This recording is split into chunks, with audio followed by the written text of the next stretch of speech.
ஜெய் ஜெகநாத். ஜெகநாத் புரி தாம் கி ஜெய். ஜெகநாத் புரியுடைய மூலவர் விமானம் 216 அடி உயரம். இது ரொம்ப சிறப்பு வாய்ந்த ஒரு விமானம். இந்த விமானத்து மேல எங்கும் காண முடியாத ஒரு அதிசய காட்சி. 2 விஷயம் இருக்கு.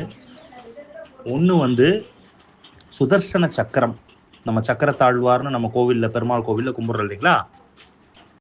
அங்கே எதுக்காக கோபுரத்து மேலே சுதர்சன் சக்கரம் இருக்கு? கொடி. இந்த 2மே அதிசயம். ஏன்னா கோவிலுடைய மிகப்பெரிய அடையாளம் அந்த கோவிலுடைய கோபுரம்னு சொல்லக்கூடிய அந்த மூலவர் விமானம். இந்த சுதர்சன் சக்கரம் ரொம்ப முக்கியத்துவம் வாய்ந்தது.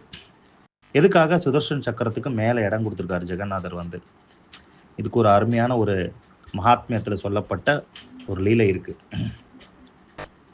பொதுவாக எல்லாருக்கும் பதவின்னு ஒன்று வரும்போது பணிவு கண்டிப்பாக வரணும். சுதர்சன் சக்கரத்திற்கு ரொம்ப பெரிய ஒரு பதவி பகவான் கொடுத்துருக்கார். அதாவது ஆயுதம், சக்கராயுதம்.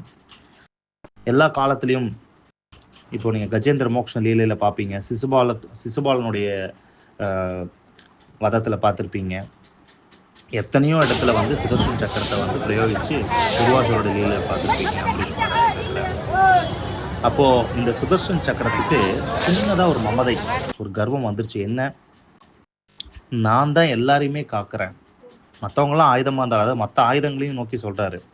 பாஞ்சஜன்ய சங்கு, கௌமோதகி கதா, பாதா அரவிந்தம், அந்த பத்மம்னு சொல்லக்கூடிய தாமரை, இவங்களுக்கெல்லாம் பார்த்து பேசுகிறாரு சுதர்சன் சக்கரம். நான் வலது கையில் ரொம்ப பெருமாளையே காக்கிறேன், பெருமாளுடைய பக்தர்களை, பிரபஞ்சத்தை எல்லாத்தையும் நான் தான் காக்கிறேன் அப்படின்னு ஒரு சின்ன ஒரு கர்வம். அதுவும் பகவானுடைய வைபவத்தில் ஒன்று தான்.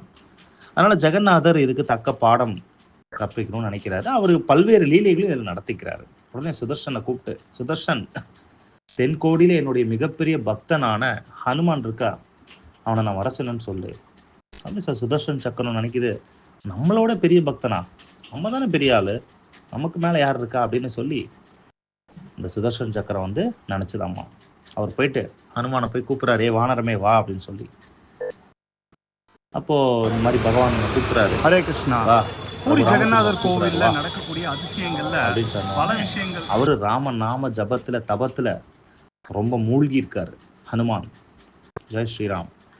அப்ப ஹனுமான் வர்றதுக்குள்ள சுதர்சன் ஆழ்வார், சுதர்சன் சக்கரம் ஜெகநாத் புரியில 4 வாசல்களையும் சக்கரத்தை வச்சு அடைச்சிருச்சு. சுதர்சன் அடைச்சிடுறாரு. அதனால ஹனுமான் உள்ள வர முடியாத மாதிரி, அவங்களே வர சொல்லிட்டு உள்ள விடாத மாதிரி. அப்ப ஹனுமான் என்ன பண்றாரு? ஹனுமான் நினைச்சாருன்னா அவருக்குலாம் அது ஒரு விஷயமே இல்லை. ஆனா ஹனுமான் என்ன பண்றாருன்னா முறைப்படி ஜெகநாதர்கிட்ட வேண்டுறாரு, பிரபு, அடியேனை வர சொன்னீங்க, ஆனா என்னால உள்ள வர முடியல, ரொம்ப உங்களுடைய சேவகர்கள் ரொம்ப இதாக இருக்காங்க, வேலையாக இருக்காங்க, அதனால் அவங்களுக்கு நான் தொந்தரவு பண்ணல. அப்போ கூட அவர் பணிவை தான் வெளிப்படுத்துகிறாரு. அவர் பலத்தை வெளிப்படுத்த தேவையில்லை. ஏன்னா பலத்தை எங்கே வெளிப்படுத்தணும்னா எதிரிகள்கிட்ட பண்ணணும். பகவானுடைய கோவிலில் எதுக்கு பலத்தை ஏன்னா பகவான் நம்மளோட பெரியவர். அதனால தான் நம்ம ஆஞ்சநேயர் எங்கே பார்த்தாலும் அப்படியே உயர்ந்து வானளவில் இருந்தாலும் ரொம்ப பணிவோடு இருப்பார், வணக்கம் சொல்லி. அப்போது ஜெகநாதர் என்ன பண்ணுறாருன்னா, ஆஞ்சநேயருக்கு மொத்தம் 6 கைகள் இருக்கிற மாதிரி பண்ணிடுறாரு. சதுர்புஜ ஹனுமான். ஏற்கனவே 2 கை இருக்கு, பிளஸ் ஒரு 4 கை. எதுக்குன்னா அந்த 4 நுழைவாயிலையும், கிழக்கு மேற்கு வடக்கு தெற்குன்னு 4 நுழைவாயிலையும் சுதர்சன் சக்கரத்துடைய அந்த ஆக்ரோஷத்தை அடக்கிறதுக்கு ஹனுமான் என்ன பண்றாருன்னா சக்தி அளிக்கப்படுறார் ஜெகநாதர் மூலியமா. அப்போ அந்த ஹனுமான் 4 சுதர்சனத்தையும் 4 சக்கரத்தையும் கையில் பிடிச்சிக்கிறாரு. சாதாரணமாக ஒரு பூச்சியை பிடிக்கிற மாதிரி பிடிச்சிடுறாரு. மற்ற 2 கையில் நாம ஜபம் சொல்லிட்டு ஜெகநாதரை கும்பிட்டுட்டே வராரு. அவர் ராமநாமம் சொல்லிட்டே வராரு. உள்ளே வந்தோடனே சுதர்சனுக்கு ரொம்ப பெரிய என்ன சொல்கிறது, அதிர்ச்சி ஆகுது. எப்படி நம்மளுடைய தடைகளை மீறி ஒரு உள்ளே வந்தார்.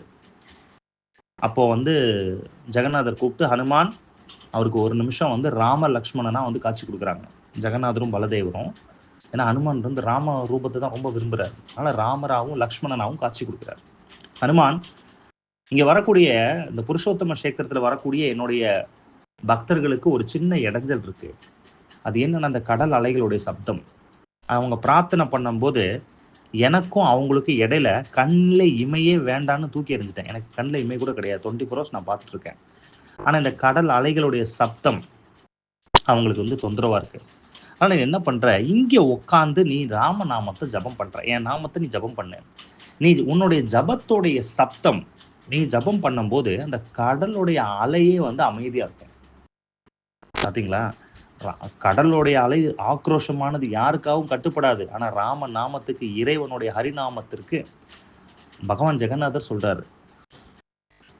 இது சொன்ன உடனே சுதர்ஷன் சக்கரத்துக்கு என்ன பேசுறதுன்னு தெரியல. அவர் அமைதியா இருக்காரு. அதனால ஹனுமான ஆசீர்வாதம் பண்ணிட்டு பர்மனண்டா புருஷோத்தம கஷேத்திரத்திலே ஒரு இடம் கொடுத்துட்டாரு. மேற்கு வாசல்ல இப்பயும் போனா சதுர்புஜ ஹனுமான சேவிக்கலாம். நுழைவாயில்கிட்டே இருப்பார். அவர் உட்காந்து ஒன்றும் இல்லை, சேன் பண்ண போறாரு. சேன் பண்ண இருக்கிற எல்லா பக்தர்களுக்கும் நன்மை. அப்ப என்ன ஆகுதுன்னா, அடுத்தது சுதர்ஷன் சக்கரத்தை கூப்பிடுறாரு. உனக்கு எவ்வளவு பெரிய இடம் கொடுத்துருந்தா, ஆனா நீ எப்படிப்பட்ட தப்பு பண்ணிட்ட பாத்தியா? சரி, தப்பு பண்றது எல்லாருக்கும் ஒரு இயற்கை தான். ஆனா நீ எவ்வளவுதான் தப்பு பண்ணாலும் என் பக்தர்களை காப்பாத்திருக்க. ஆனா ரெண்டுமே நான் பாரு, உனக்கு தப்புக்கு பனிஷ்மெண்ட்டும் கொடுக்குறேன், நீ பண்ண நல்லதுக்கு உனக்கு பரிசும் கொடுக்குறேன். அதனால நீ பண்ண தப்புக்கு நீ வலது பக்கம் இருந்த அப்படிங்கிறதுனால தானே நீ வந்து உனக்கு கர்வம் வந்துச்சு. புருஷோத்தம கஷேத்திரத்துல வலது பக்கம் நீ இருக்க வேண்டாம், நீ இடது பக்கம் வந்து மரம் மாதிரி என்னுடைய பக்தனை நீ தடுத்தியா, அதனால மரமா என் கூட அப்படியே வந்து ஒரு மரமா ஓரமா வந்து உட்காந்துக்கோ, இடது பக்கமா வந்து உட்காந்துரு. ஆனா அதே மாதிரி நீ அதை தப்ப ரியலைஸ் பண்ணிடுறாரு. சுதர்சன் வந்து தப்ப வந்து ரியலைஸ் பண்ணிடுறாரு. யாருக்கா பிடிச்சா தலைமையில வச்சுட்டு ஆடுறியா அப்படிம்பாங்கல்ல, அந்த மாதிரி ஜெகநாதர் என்ன பண்றாரு, கோபுரத்தோட உச்சியில தூக்கி வச்சிடுறாரு. சுதர்சன், இனிமேல் யாரா இருந்தாலும் உன்னை பார்த்து, இப்ப ஹனுமானே முதல்ல ஒன்னதான் தரிசனம் பண்ணிட்டு என்ன வந்து தரிசனம் பண்ணான். அந்த மாதிரி யாரா இருந்தாலும் முதல்ல ஒன்னதான் தரிசனம் பண்ணுவாங்க. நீ என்னதான் இருந்தாலும் நீ எவ்வளவு உன்னதமான பக்தர், ஏன் என்னுடைய பக்தர்களுக்கு நீ தான் பாதுகாப்பு, அது உண்மைதான். ஆனா சக்தி அளிச்சது நான் தானே. அதனால எல்லாரும் பார்வைப்படுற மாதிரி உன்னை மீறிதான் ஒரு விஷயம் வெளியே போக முடியும், உன்னை மீறிதான் ஒரு விஷயம் உள்ள வர முடியும். இப்ப நீங்க பூரியில ஏதாவது வாங்கிட்டு போறீங்க அப்படின்னா, எங்கிருந்து பார்த்தாலும் தான் ராஜகோபுரம் தான் தெரியுது. நல்ல கோபுரத்து மேல சுதர்ஷன் பார்த்து, சுதர்ஷன் சக்கரத்தாழ்வாரே, உங்களுடைய அனுமதியோட நான் பூரி கஷேத்திரத்துக்குள்ள போறேன், இங்கிருந்து இந்த பொருளை வாங்கிட்டு போறேன், மகாபிரசாதம் வாங்கிட்டு போறேன்னு நம்ம ஒரு மரியாதை தெரிவித்து போறது ரொம்ப ஒரு சிறந்த விஷயம். இதுதான் வந்து புருஷோத்தம கஷேத்திரத்துடைய மகாத்மியத்துல சொல்லப்பட்டிருக்கக்கூடிய அற்புதமான வைபவம். சுதர்ஷன் சக்கரத்தை மேல எப்பயுமே அவர் கீழே இறக்க மாட்டார், எப்பயுமே மேலதான், எப்பயுமே நல்ல விஷயம் தான் பண்ணுவார் ஜெகநாதர் வந்து. அப்ப ஜெகநாதர் வந்து சுதர்ஷன் சக்கரத்தை மேல கொண்டு வந்துட்டாரு. தென் இந்திரதும்ன சரோவர், இந்திரதும்ன மகாராஜர், இந்த 2 பேரும் நீங்க கேள்விப்பட்டிருப்பீங்க பூரியில. ஏன்னா முதல்ல பூரி கோவில நிர்வாகம் பண்ணி பூரி கோவில்ல முறைப்படி பிரதிஷ்டை செய்தவர் பகவான் ஜெகநாதரை இந்திரதும்ன மகாராஜர். மகாராணி பேரு குண்டிச்சா மகாராணி. குண்டிச்சா தேவி மகாராணி இந்திரதும்ன மகாராஜருடைய மனைவி. அவங்க நிறைய அவங்களுக்கு ஆன்மீகத்துக்கு நிறைய உதவி பண்றாங்க. நல்லா பொதுவாக கணவன் மனைவி அப்படிதான் இருக்கணும். ஜெகநாதர் வித்யாபதி மூலியமா இந்திரதும்ன மகாராஜரை வர வச்சு நாரதர், பிரம்மா உட்பட பெரிய பெரிய யமராஜன், சிவபெருமான், எல்லா தேவர்கள் உட்பட எல்லாரையும் வச்சு உலகத்துல இவ்வளவு பிரம்மாண்டமான ஒரு கஷேத்திரம், புருஷோத்தம கஷேத்திரம், நீலாச்சல நீலமாதவரா வந்து இங்க லீலைகளை புரிகிறாரு. அதுக்கு மிக முக்கியமான காரணம் இந்திரதும்ன மகாராஜர், அவருடைய மனைவி குண்டிச்சா. அதனால முதல்ல இந்திரதும்ன மகாராஜர் ஜெகநாதரை தரிசனம் பண்ண இடம், அதாவது ரெண்டாவது ஜெகநாதர் விரும்பி முதல்ல பூலோகத்துல வந்த இடம் தான் அந்த குண்டிச்சா மந்திர். அவ்வளவு உன்னதமான ஒரு இடம். சைத்தன்ய மகாபிரபு வருஷம் ஃபுல்லா குண்டிச்சா கோவிலை வந்து கிளீன் பண்ணுவாங்க. ரத யாத்திரால 9 நாட்கள் திருவிழா, ஒரு நாள் பயணம், அது 2 கிலோமீட்டர் தான். ஆனா தலைவர் மெதுவாக தான் வருவாரு. ஒரு நாள் ஃபுல்லா பயணத்துல போயிடுது. இப்ப எப்படி நம்ம யாத்திரை போனோம், ஒரு நாள் ஃபுல்லா ட்ரெயின்ல டிராவல் பண்ணி போயிடலாம், அந்த மாதிரி. அப்புறம் தொடர்ந்து 7 நாள் குண்டிச்சா கோவில்ல இருப்பாங்க. கடைசி 9வது நாள் உல்டா ரத யாத்திரா. ஸோ மொத்தம் 9 நாட்கள் அந்த குண்டிச்சா மந்திரில் வந்து தங்குறதா ஜெகநாதர் வாக்கு கொடுத்துருக்காரு. அப்ப அந்த குண்டிச்சா மந்திரில வேற என்ன இருக்கு ரகசியம்? மிகப்பெரிய அஸ்வமேத யாகம், ஆயிரக்கணக்கான 1008 அஸ்வமேத யாகம் இந்திரதும்ன மகாராஜர் பண்ணியிருக்காரு.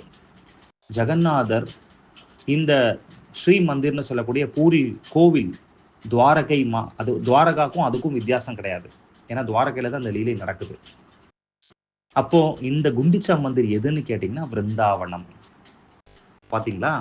சோ துவாரகையிலிருந்து விருந்தாவனத்துக்கு கிருஷ்ணர், பலராமர், சுபத்ராவை கூட்டிட்டு போற நிகழ்வுக்கு தான் ரத யாத்திரான்னு பேரு. ராதாராணியை திரும்ப பார்க்கறதுக்காக ரகசியமா போறாரு. குருக்ஷேத்திரத்துல எல்லா கோபியர்களும் தேர் கட்டி இழுத்துட்டு போறாங்க. அர்ஜுனனுக்கு தேரோட்டியா வராரு. உத்தவர் கூட தேர்ல போறாரு. அதனால கிருஷ்ணருக்கும் தேருக்கும் ரொம்ப நெருங்கிய விஷயங்கள் இருக்கு. அதனால ரத யாத்திராக்கு மிக மிக முக்கியமான காரணம் அந்த குண்டிச்சா கோவில் தான்.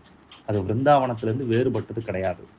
இந்த குண்டிச்சா கோவில் இந்திரதும்ன மகாராஜருடைய மனைவி அவங்களுடைய பெயரை சூட்டி ஜெகநாதருடைய பிறப்பே கிடையாது அவருக்கு. he never born, அவர் பிறக்கலை. ஆனால் அவர் அவதரித்த நாள் அப்பியரன்ஸ், ஜெகநாதரை முதல்ல நம்ம பார்த்த காட்சி, நம்ம அந்த மக்கள் இந்த இந்திரத்துன் மகாராஜர் முதல்ல தரிசனம் பண்ண இடம், ஜெகநாதர் முதல்ல வந்தனால அந்த இடத்த பிறப்பிடமா ஸ்நான யாத்திரான்னு ரத யாத்திராவுக்கு முன்னாடி நடக்கும். அதான் பர்த்டே ஜெகநாதருக்கு வந்து எப்படி ஜென்மாஷ்டமி ராமநவமிலாம் கொண்டாடுறோம், அந்த மாதிரி அவருக்கு ஸ்நான யாத்திரா இஸ் அ பர்த்டே. அப்போ தான் முதல்ல குளிக்கிறாங்க. அதனால் இந்த மாதிரி நிறையா நுணுக்கங்கள் பூரியில் இருக்குது. இன்னும் நம்ம பல பதிவுகளில் இந்த விஷயங்கள்லாம் பார்ப்போம். உங்களுக்கு இந்த பதிவு பிடிச்சிருந்துச்சு அப்படின்னா வாழ்நாளில் ஒரு முறையாவது புருஷோத்தம சேத்திரம் என்கின்ற பூரி சேத்திரத்துக்கு போங்க. பூரி என்றால் வசிப்பிடம் என்று பொருள். ஜெகநாத் பூரி, ஜெகநாதரின் வசிப்பிடம், is a home of Jagannath.